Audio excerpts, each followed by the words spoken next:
Hello বন্ধুরা, চলে আসলাম second blog নিয়ে। আশা করি সবাই ভিডিওটা দেখবেন পুরোপুরি। একটু শো আপ করছিলাম গাড়ির মধ্যে বসেই, এই তো নেমে গেলাম। এই আঙ্কেলটা হেল্প করেছিল আমাদের। রিসোর্টটা বাইরের পরিবেশটা দেখে ভালোই লাগছিল, ভাবলাম যে এই রিসোর্টটাতে যাই। দেখেন গাছটা কত সুন্দর, প্রাণবন্তর। যাক, আমরা সামনে এগিয়ে যাই, আস্তে ধীরে হাঁটছি।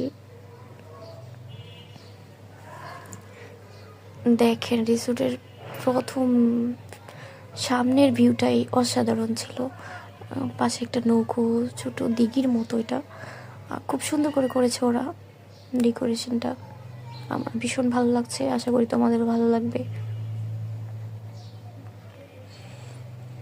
এগুলো সবটা বাইরের পরিবেশ। এখানে নৌকোতে উঠতে পারবে। তারপরে হচ্ছে এই দিকটায় সুন্দর দোলনা আছে, দোলনায় বসে একটু দোল খাওয়া যাবে। তারপর এই পাশটায় কতগুলো খরগোশ, ওয়াও কত কিউট। এখানে আমার ব্ল্যাক কালারটা খুব ভালো লাগছে, black and white combination. Wow, 4টা খরগোশ, কত কিউট সবগুলাই। উপরে আবার পাখি, খুব সুন্দর, খুব সুন্দর, কবুতর পাখির মতো একদম। এই তো আমরা চলে যাচ্ছি একদম রিসোর্টের ভিতরের দিকে।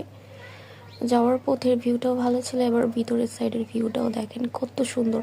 এরা একটা সুন্দর একটা ভিউ করছে এই জায়গাটায়, আমার খুব ভালো লাগছে। যেমন নারায়ণগঞ্জ অ্যান্ড হচ্ছে মুন্সিগঞ্জে যে ধরনের ঘরগুলো পাওয়া যায় সেরকম 2টা ঘর করে রেখেছে। আর সামনে হচ্ছে ঘোড়া, বাঘ, এইগুলা দিয়ে সুন্দর করে ডেকোরেশন করেছে।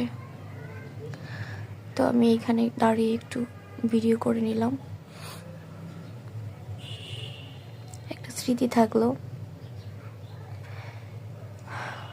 খুবই ভালো লাগছে, মনোরম পরিবেশ। আমরা কিছু অর্ডার করে এদিকটায় বসেছিলাম, তারপর ভাবলাম না একটু হাঁটি।